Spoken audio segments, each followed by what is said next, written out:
welcome M. Night Shyamalan.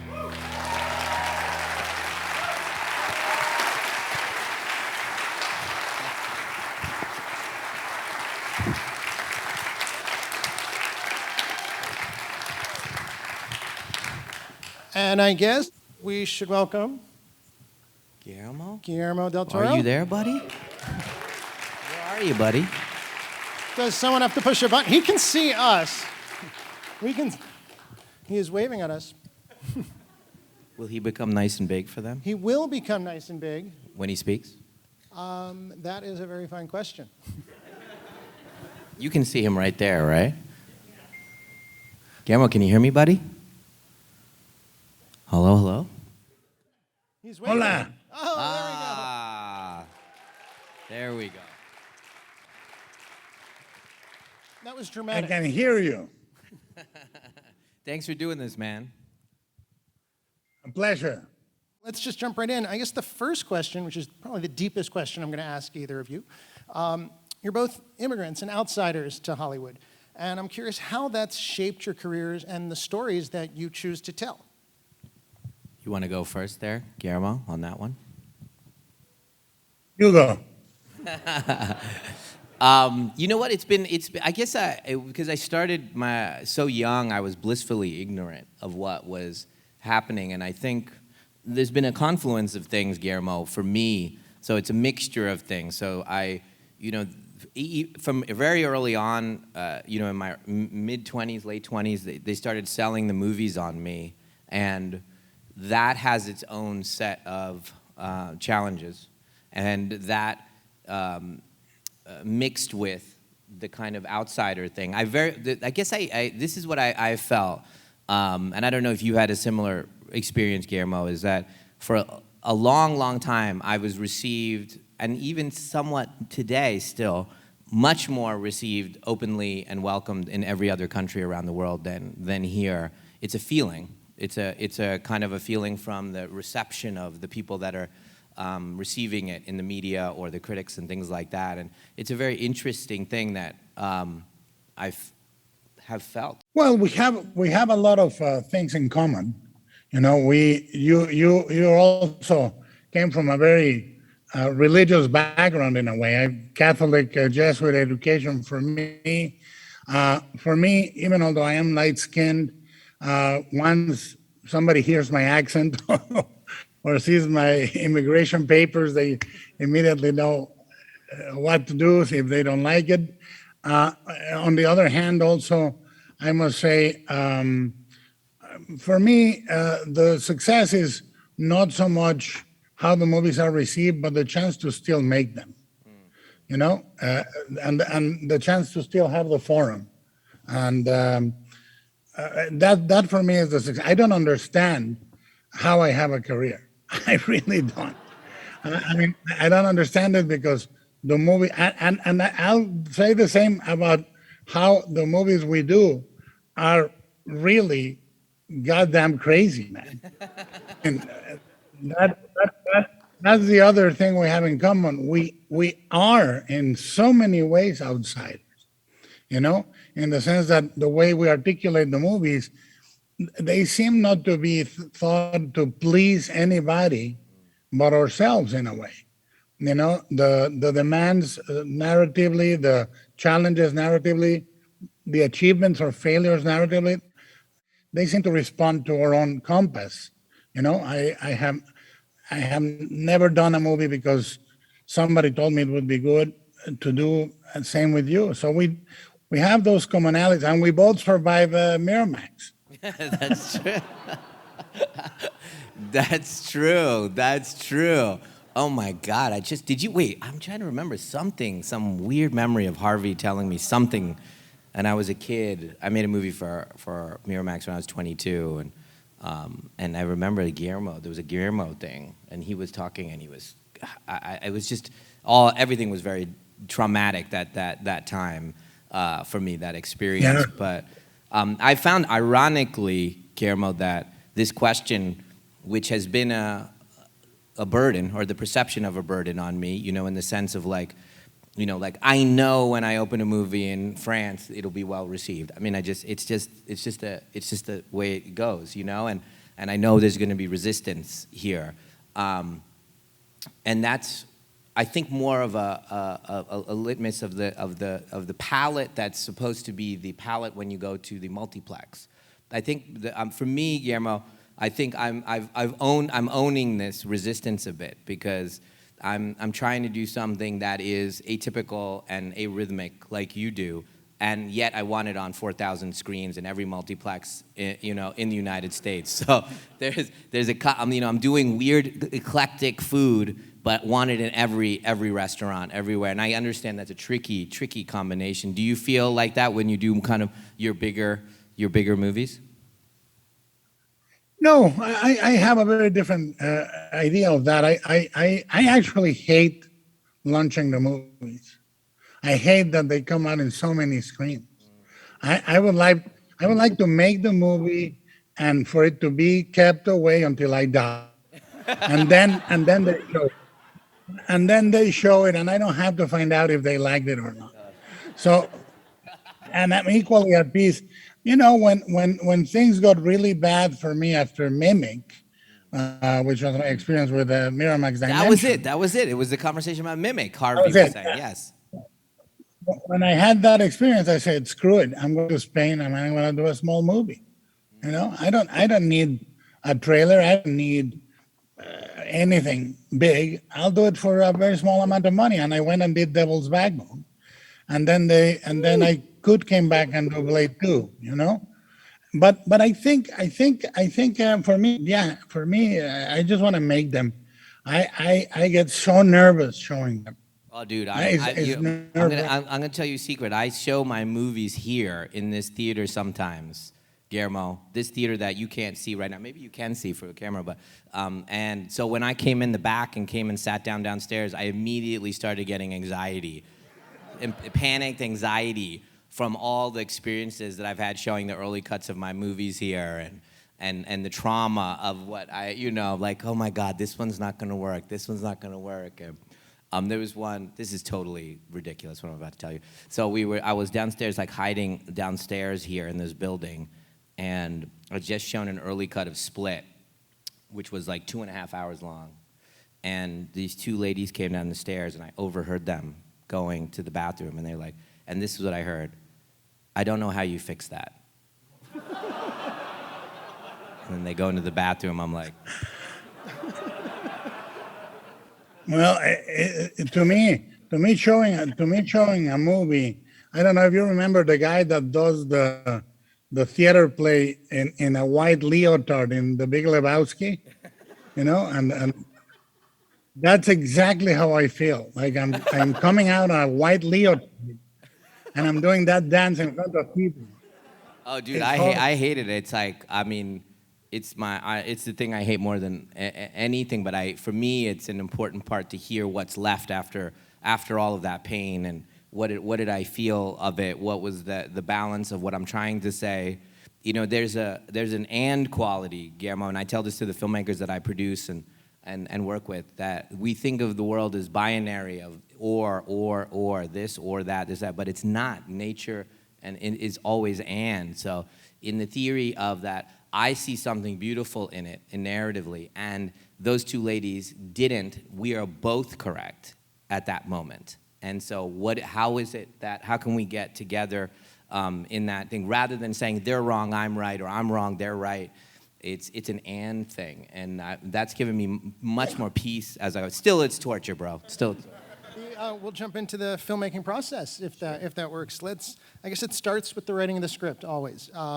So I'd love to have both of you, Guillermo and Knight, walk us through the process. How do you experience writing your own films, and how critical is it to your process as a director that the story comes from you, because you guys generally write all your own films? Guillermo, buddy. You go first. I feel like you're setting me up, so then you'd be like, oh, he was stupid when he said that. The writing process is really, I think I became a writer first, and then a director second through the process of the films. And and the director caught up, eventually. The writing process is a very kind of self-deprecating, self-aware process. You can't trick yourself, you can't trick the characters, you can't trick the reader, and as you're learning it, you have an agenda, but you have to really listen, and it organically starts happening, and you know when it feels right. And I just look for, Guillermo, there's this, that David Lynch said in an interview or in a book I read once, he said, there's a Rosetta Stone idea in every movie of his, and that really resonated for me, that can be a line, that can be a moment. It doesn't even have to be a moment in the final movie. It's just a moment that makes me understand the vocabulary, the Rosetta Stone of it. I understand the language of what makes this special, and I'm waiting for that moments, those moments, the Rosetta Stone moments, and then they tell me where to go. It's torturous. I mean, some are easier, some are not, and the new one I'm writing is an adaptation, actually, but it's come out really, really, really quickly, like scarily quickly. And then some are just slogging through it like Sixth Sense, and it just kept trying and trying. How's your process there, Guillermo? Well, when I write, which is the loneliest, most horrifying part of movie making, whether you're with a partner or you're writing alone, it's a little less lonely with a partner, but you still have to carry your load, and those moments is extremely heavy, because, and especially if you're going to direct it, it's very, very hard for me to divorce the execution from the word. I'm thinking how I'm going to solve it with the camera. I know the angle. I know the gear. I break the paragraphs strangely. I'll say, she looks at dash a space dash him as he sits down, and I know that's a cut. I know that's a cut already, and then I can do he then grabs paragraph grabs pistol. Like I break it down in the shots on my head. But I think that the main thing about writing, somebody said, if you wanna write, read. And I took 3 years of screenwriting. That was one of my formative years. But I also read voraciously books, but I also read voraciously screenplays to learn the craft and to learn how to word it, to learn. And English being my second language, I never thought I would do movies in America. I thought I was going to just do weird movies in Mexico, but I had to pay a lot of debts. So I went to the studios and they said, we'll pay you for this. And I go, okay. My first meeting, if I may, was a disaster, was at Fox. And they said, okay, I was there to pitch for The Fly 2. And they said, what do you think about The Fly 2? I said, I don't think you should do it. It was a very quick meeting, and they just validated my parking, but yeah, you just try to write without betraying in every instance, directing, producing, writing, you are faced with an infinity of opportunities to kill the very nugget that you were birthing. And the key is never, in any decision, for no reason, should you strangle that seed of why you made the movie in the first place. But the most treacherous terrain is the screenplay. It's funny, a bunch of what you said resonated as identical to me, and then a bunch of what you said is the opposite of, for me, when I'm reading when I finish writing the screenplay, it's almost like someone else wrote it, and when I sit down to figure out the movie and storyboard it with the storyboard artist, I'm almost saying he, as the writer, he wrote this scene he went to her perspective here, we should stay with her perspective here for some reason, because when the writer felt right and the screenplay feels right, there's point of view involved. So I try to kind of understand it, like almost deciphering a document that wasn't mine and trying to understand why this scene works. Oh, it says 3 things about her emotions. It's from this dinner scene is from her point of view. Let's do the angles from this. Let's use the camera to move this way. So it's a fascinating thing to see how you kind of combine the two parts of your brain at the same time. Very, very fascinating. And then, Oh, but go ahead. but I betray that guy. I mean, as I say, when I'm directing, I think the screenwriter was an asshole. And when I'm editing, I say, why the hell this director shoot that crap? I gotta cut it. So, yeah, I'm able to Jekyll and Hyde myself in order to move the movie along. Yeah. Yeah, I mean, I think it's not so different than actors in the sense that they shouldn't be aware of, I nailed it on take 3 or take 5, or they're just so present. And as a writer, or maybe even as a director, we're so present, and then the next iteration of us is like, you're an idiot, why did you do that? But that's the purity of the process. The one little anecdote to match your anecdote of selling a movie, so the first time I went out to LA, I stayed, my wife and I, we were engaged, and I stayed at her cousin's place, and I rented a car, and I locked my keys in the rental car 3 times. Once on the Universal lot while the car was running, and the executive was like, I'm like here to tell them, please give me millions of dollars so I can, direct a movie. I can't even park a car. I was so on the security guards. It was so embarrassing. I'm there with the security guards, the jimmying the car, and I just wanted to go home. It was definitely felt, I didn't get any of those movies, by the way. That whole Would either of you ever do a film that you didn't write at this point, or is that just so ingrained in what you want to put forth and direct that it's not of interest? Buddy? Pal? Buddy? Start. It's funny, this popped in my head on the last question. I don't know, Guillermo, because I do this show, Servant, and I see things so, thank you. Thank you. I can see so clearly when it's the other directors and the other writers that are writing the show, and I run. I'm a showrunner, and I write with I tell them what to write, or we work on it, and but I can see it so much clearer with absolute kind of clarity. That works. That doesn't work. That needs to speed up. Oh my gosh, that doesn't. There's no understanding about why she went there. Much clearer than when it's mine. I need I'm blind on my movies, so. The lady who comes down and says, the ladies came down and said, I don't know how you fix that. It seems like we're on different planets. I don't understand. Whereas that would never happen on Servant. It would never. I can see it like them immediately, like clearly that distance. I don't know if you feel that if on your producing stuff, but I feel that clarity of detachment in a way that's super helpful. No, of course. I mean, look. Directing is the blind man and the elephant, and producing, you're outside and you have eyesight. You're looking at it, But the key to producing, I always say, just produce the way you want to be produced. Don't do anything that you wouldn't want it done to yourself as a director, and that includes being adorably brutish when saying something's wrong. You have to say it. But at the end of the day, the only thing you can know is that for a director, success is standing behind your own mistakes, not the mistakes of the producer, not the ideas of the producer. If it falls or rises, it's on those ideas. So yeah, I see it very clearly.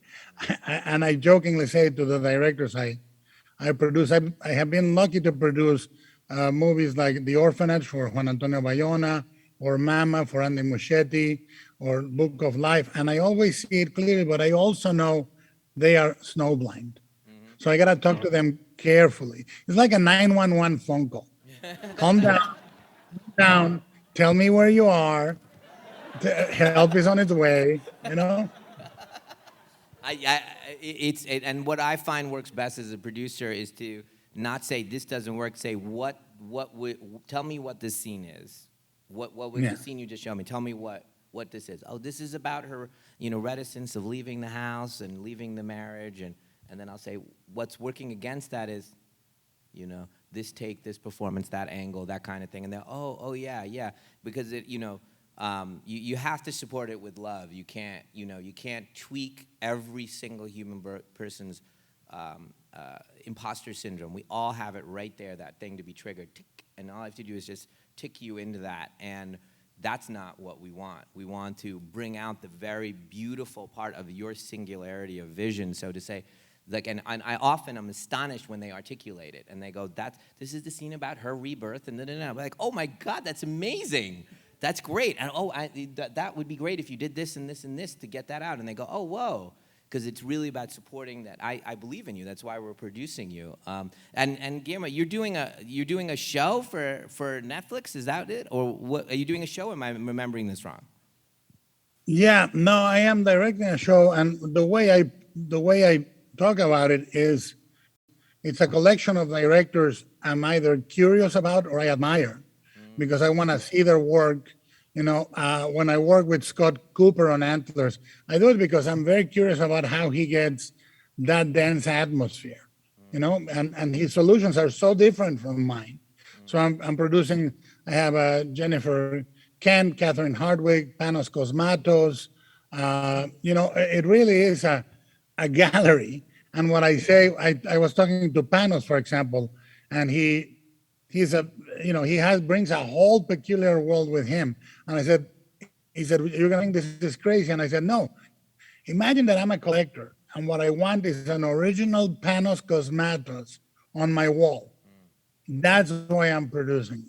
So whatever you do that is uncommon or crazy, I want to see it. I don't want to hire a rational, measured, normal. I want to get all the madness so I can see it in operation. Yeah, no, I try to push everybody to be totally risk-taking and fail.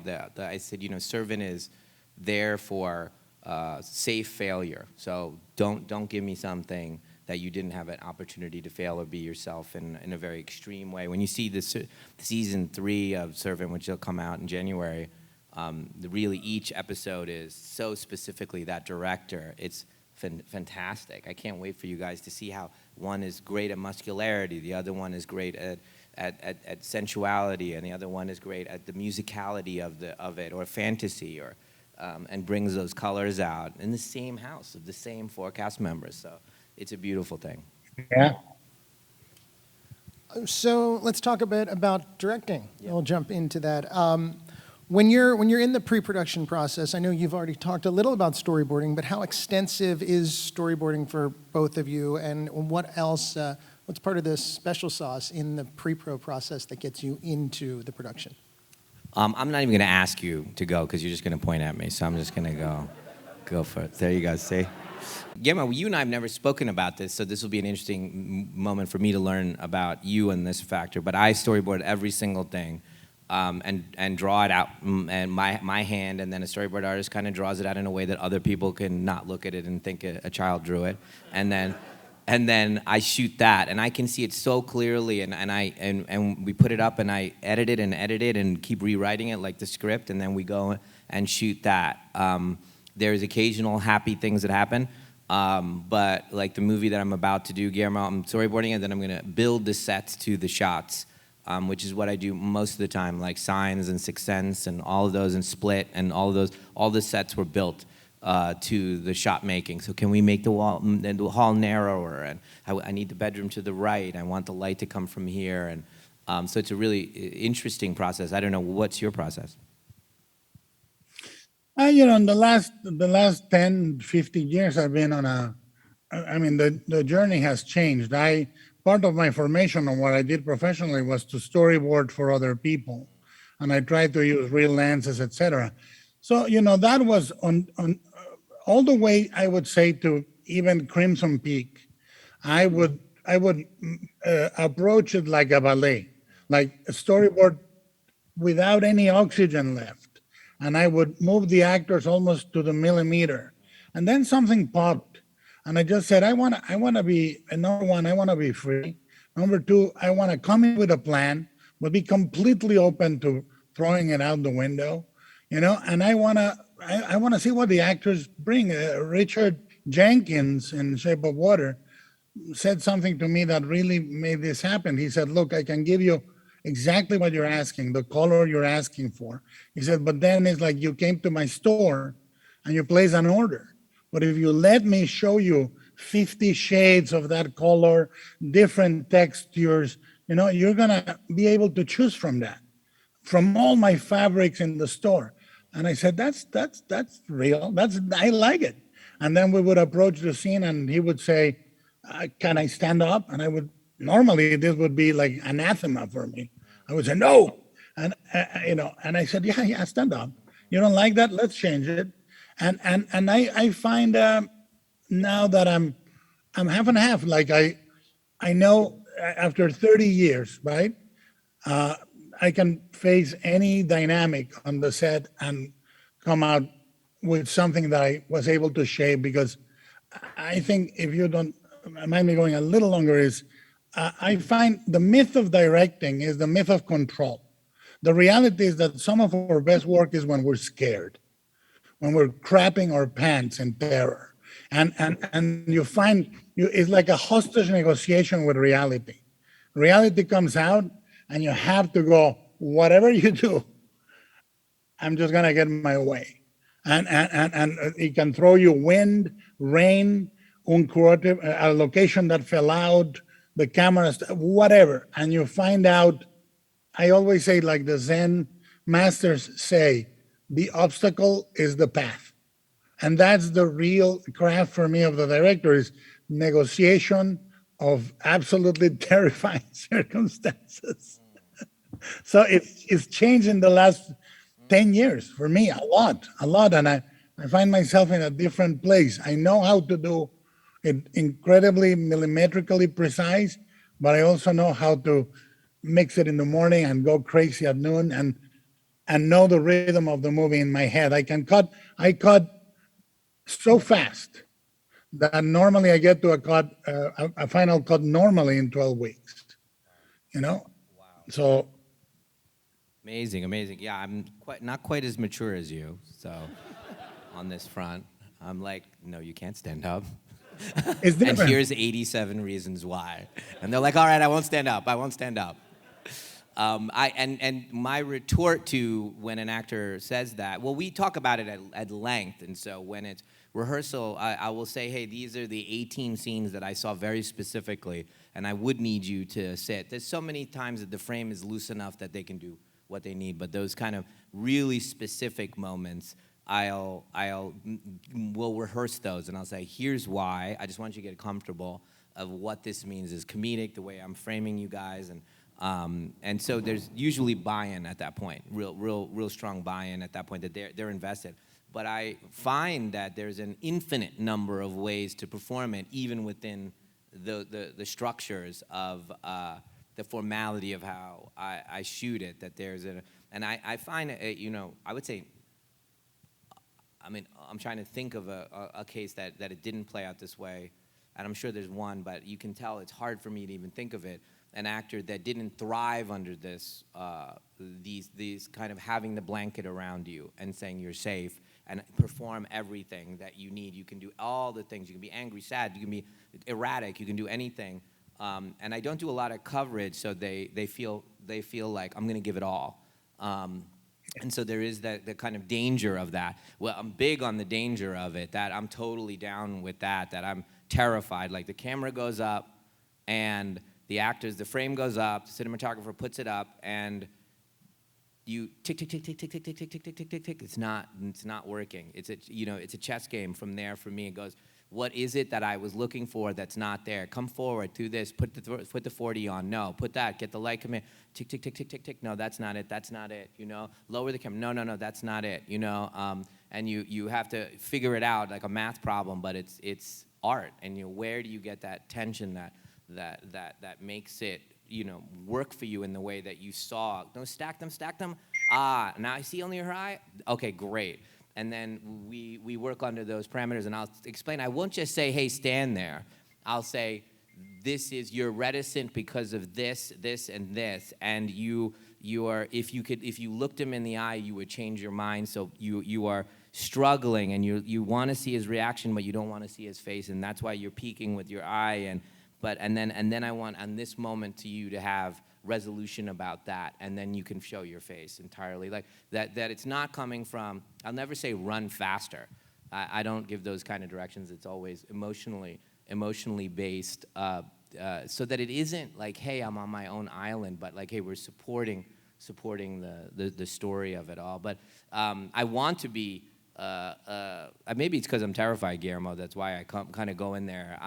I feel like I'll fail if I do it any other way. When I worked with Jenkins, he thought it was hilarious the way, but with the Coen brothers, he does the same thing, you know, but I know some people might find it crazy.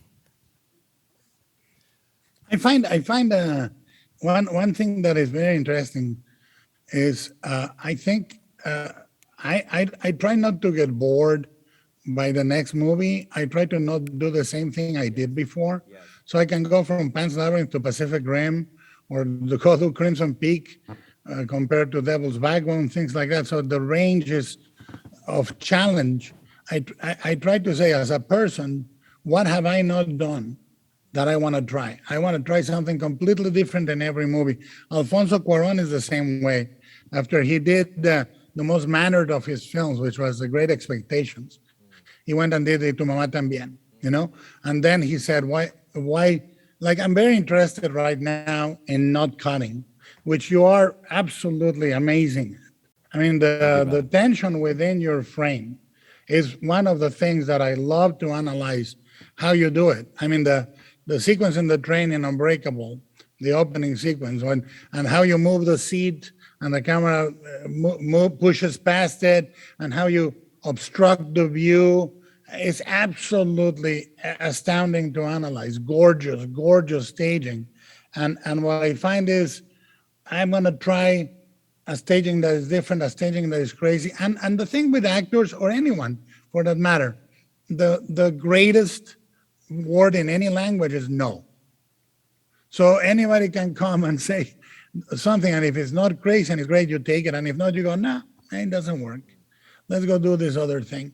But I tell you, the way, when you talk about precision, I think in every one of your movies, there is, I remember that used to be said about Hitchcock, when before Cahiers du Cinéma reevaluated Hitchcock, he used to be called a sequence filmmaker, meaning most of the critics in America would say there is always one or two scenes or sequences in his films in an otherwise crazy, non-logical storytelling. And then after the book with Truffaut and the revelation of Cahiers du Cinéma, everybody saw the logic in things. But in every one of your movies, there's always something that I want to just stop and analyze as a filmmaker. I want to go, let me see how he did this.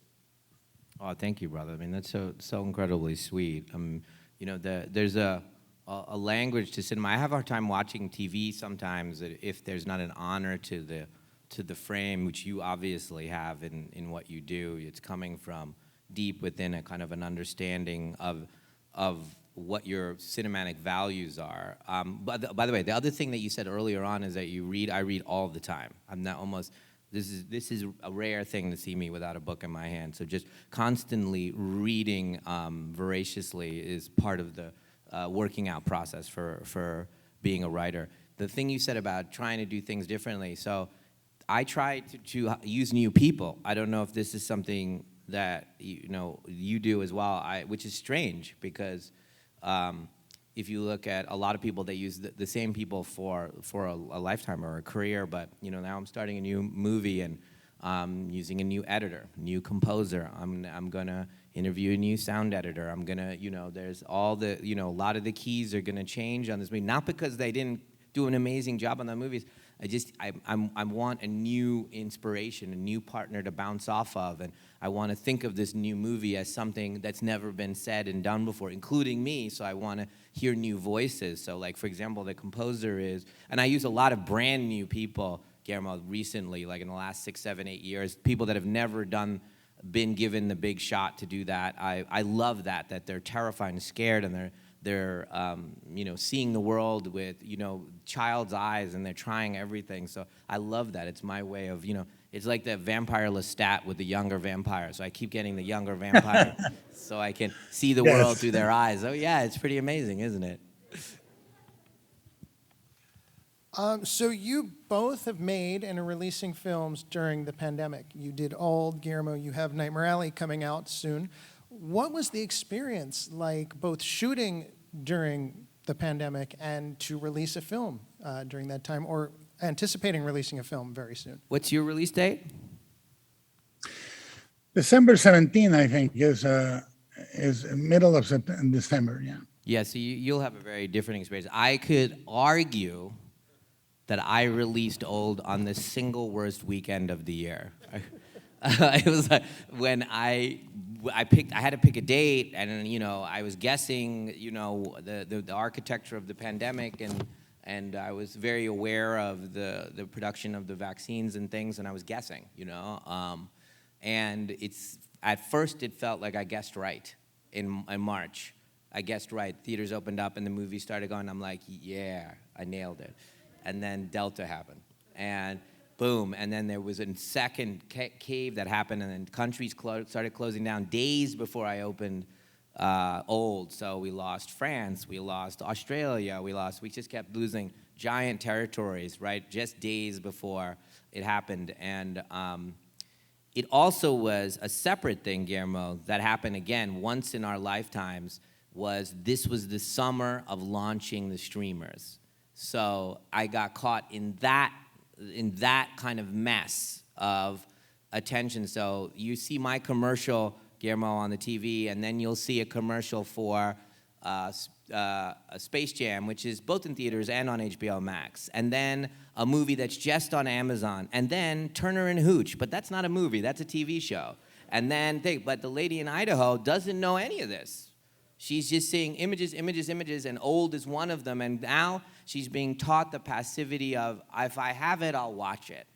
And so I had this very weird moment where they were throwing hundreds of millions into promoting TV shows and movies on streamers at the same time as they're launching all of these platforms in the summer of 2021 as we're coming out of the pandemic. It was just this smash of, I try to find the place with the most amount of air for me to release a movie. So Guillermo's December is and literally every week after I released was better. It was better. There was this cadence up of countries opening up again and the noise of the streamers going away.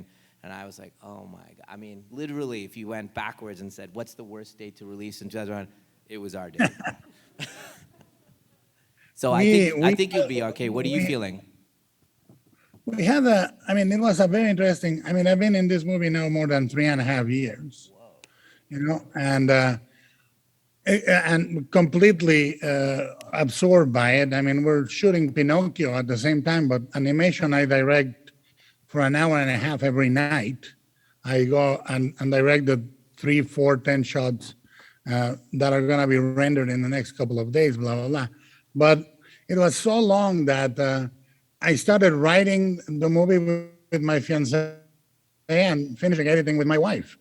So that's how long it took. And Rooney Mara started the movie. She got pregnant and she finished the movie with the baby. So it's we did 15,000 COVID tests. Yeah. And we got every precaution. We sadly, or ironically, we did every single scene that was 2 or 3 people in a room first.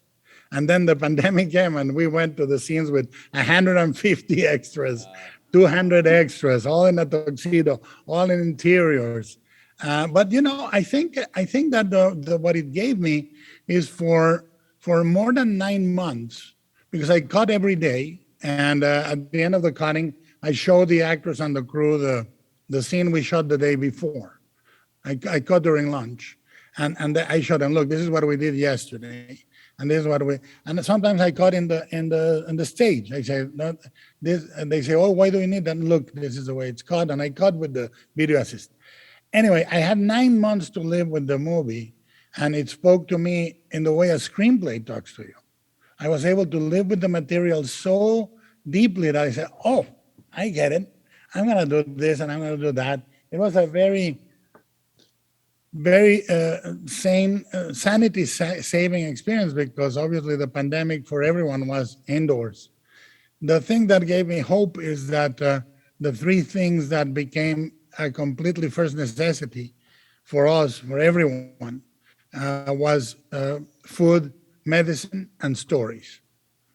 I don't think people have consumed more audiovisual stories in quantity or speed than during the pandemic. So I think we're in a very interesting time. I'm not sure that it's going to preserve, destroy, change, whatever it does. It's a really interesting time narratively. So Knight, you started to mention how your release date kind of coincided with the launch of streamers, and the pandemic has really been the moment where a lot of theatrical norms have been broken. And I think it seems like the studios are wading through and trying to figure out what's going to work. Is it day and date? Is it small window? Is it larger window? I'd love to get both of your thoughts on where you think we're going or where you want us to be. As a theater owner, I know where I want to be. But I'd love to know where you think this ends up. I have some, strong opinions of this, and I'm very vocal about this with each of the studios and my studios that I work with. And,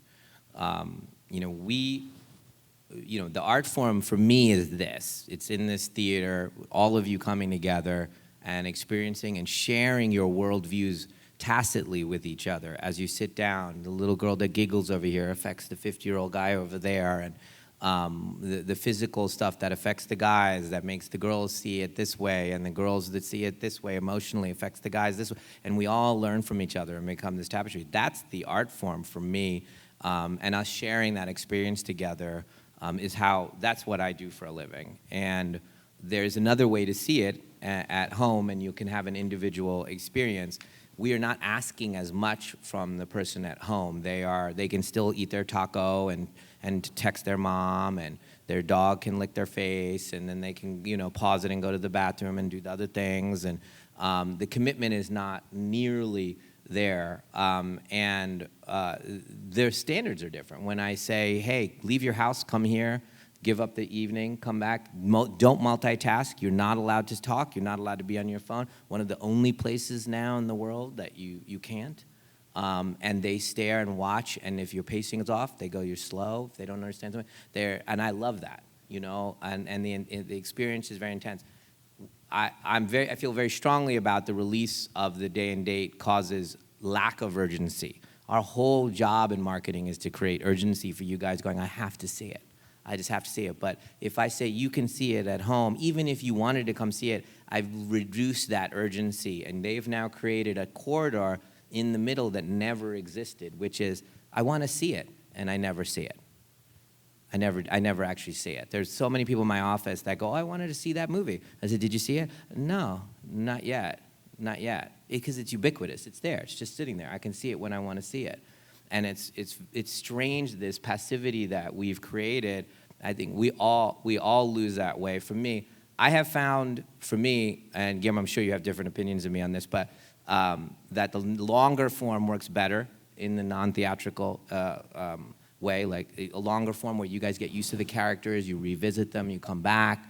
And my evidence for that is there really hasn't been a significant movie on streamers, no matter how many billions and billions and billions of dollars they've spent at it, that has created a sense of zeitgeist other than maybe Bird Box that one time, and that was in early days. And now it's very, very hard because, again, partly because of what I'm saying about the commitment and the way we consume a 2-hour thing versus a 20-hour thing, and that we keep repeating and coming back to and get to live with over time. So it's very interesting. I told the studios, you're all gonna lose a ton of money on the movies, but they didn't really, because most of them are owned by corporations. They didn't care about that. The thing was, use the pandemic year to get the subscriptions up, and then kick back to the form where the movies actually make work and make money in the theaters, and that's what they're doing. And they're come back to the window, which I appreciate deeply.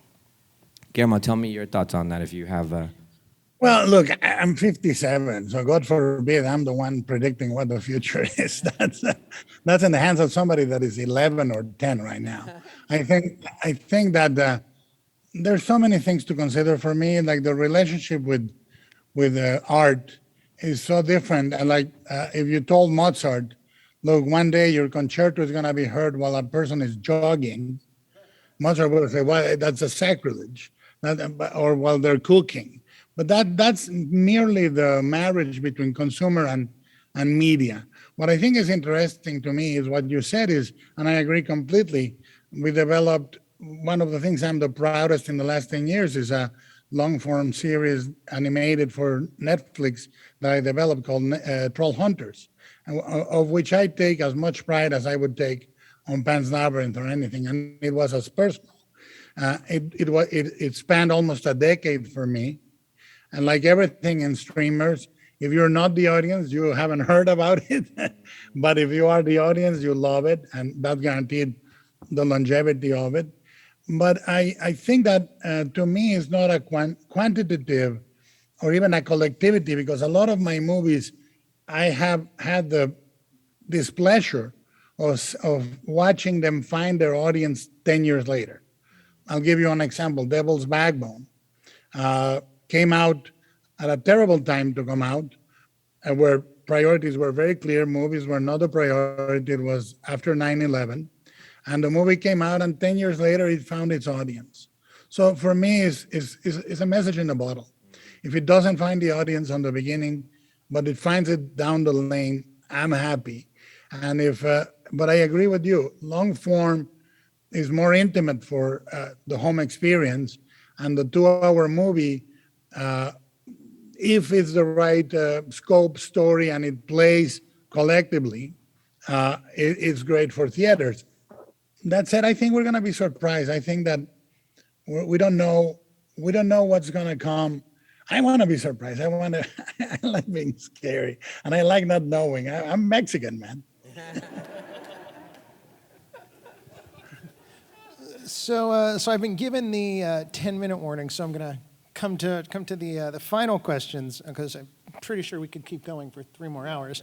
But after more than 25 years for each of you, a number of films, numerous accolades, what continues to drive you and keep you making movies?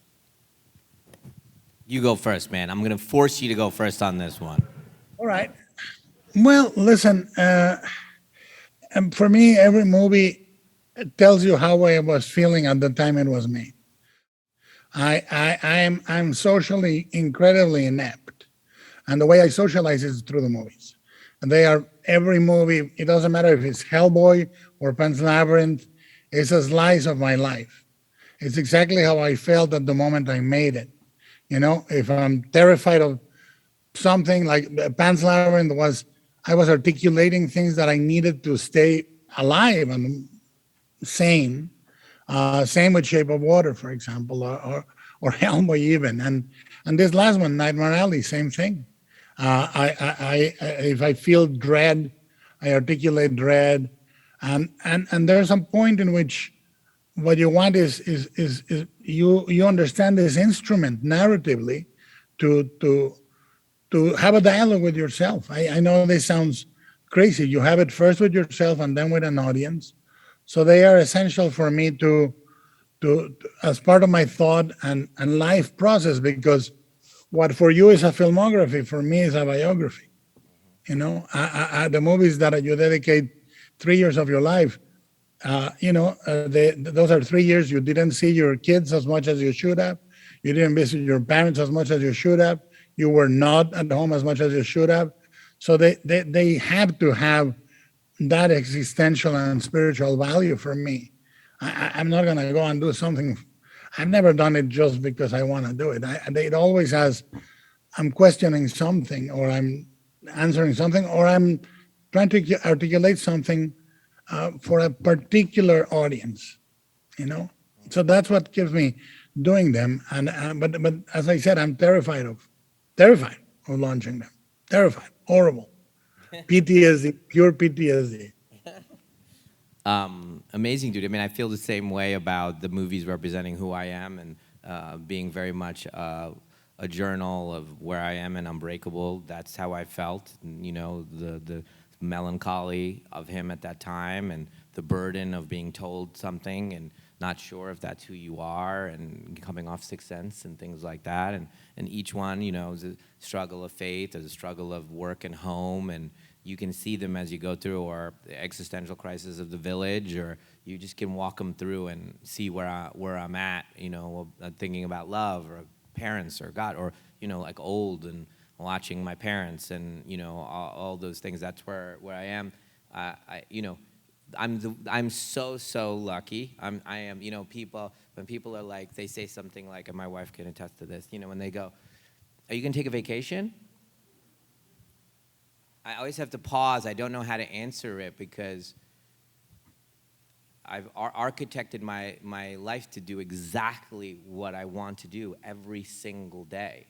And I go on vacation. I said, so what would I do on vacation? And I go, I'd read, I'd play a little basketball, I'd write, watch movies, and maybe storyboard, or, because that storyboarding is drawing pictures and imagining. It's like, it's therapy, and, and so lucky that the thing that gives me peace is the thing that I get paid for. I mean, it's just the confluence of that. I don't know how more lucky I could feel, to the point that even when things weren't going right, and Guillermo, I don't know if we've ever spoken about, like, when I was super low and I felt like no one would hire me, and I said, I'll make my own movie. I'll pay for it myself, and that's what started about 7-8 years ago. And I've paid for all my movies now, and the TV show, all of it I pay for. And it started then, and I paid for it. And we didn't really, I was taking a huge risk, and mortgaged the house and made the movie, and so happy. And if my wife doesn't care about money, and if we lost it all, I'd still have been so happy. And I remember, like, you can't. How do you, ultimately, how can you bring somebody down that's just loving, like telling the story? And I hope I continue to do that, to feel that love. That's the thing that I hope keeps driving it, is just, inspired. And there's so many people, yourself at the top of that list, that inspire me and keep wanting me to learn and be better. And so all the painting and all the great artists in the world, when I go to different cities and visit, I'd say, can I meet a painter? Can you invite a top painter or a poet to dinner or something? And just to see the world through somebody's eyes who's so inspired, and then I feel that. So hopefully always to be, I went and visited Guillermo. There's a famous painter that used to live in this area. He's passed away. His name's Andrew Wyeth. I don't know if you're familiar with him. And he's a very. And I went to visit him, and he was 80-something. And he was like a little kid, and you're like a little kid, and I'm sometimes like a little kid, and I saw him. He opened the door, and he's like, "You're late. We're drunk." And he was like 83 years old, and I was like, "Oh!" And then he's showing me all his paintings. He's showing me his dad's paintings. He's showing me his new painting, and he was just like a kid showing me all this stuff. 83 years old. He's like, "Is it good? Do you like it?" And I'm like, "Dude." That's like, I'm looking at a painting that's I know will be worth $5 million on his wall. I'm like, this is, it's stunning. This is one of the great, but he's childlike. He's scampering up the stairs to show me his dad's paintings. And I'm like, I hope I'm that guy. So I'm hope at 83 you come over to my house, and I'm like, come here, I'll show you something. Storyboards, come over here. What I find very moving and I have great empathy for Wyatt, is the fact that he basically lived all his life within a couple of acres. Mm-hmm. And he was able to paint his entire life in those couple of acres and the eyes of a few people. Mm-hmm. That's all he needed, faces and a couple of acres. Mm-hmm. And I think that's us. That's when people, when I asked in my first movie, Kronos, I was trying to figure out what life is. And I'm doing that in the last movie. And you try to, I think if you're lucky, you can half answer one question at the end of your life. And an artist like Wyatt, I find him miraculous. And in fact, there's a quote directly from his painting Christina's World, and is the third shot of Nightmare Alley is a quote of Christina's World. Wow. I love him. I love him.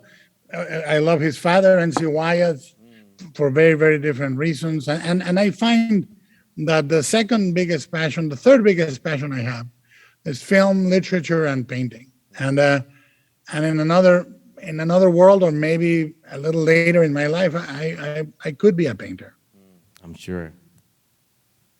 Thank you both. Thank you, Thank Knight. you, Thank you, Guillermo, guys. for doing this. This is fantastic. Thank you, brother. Thank you for doing this. Thank you, guys. I'll see Thank you you. soon, brother. Good See luck you with your later. movie. Thank you.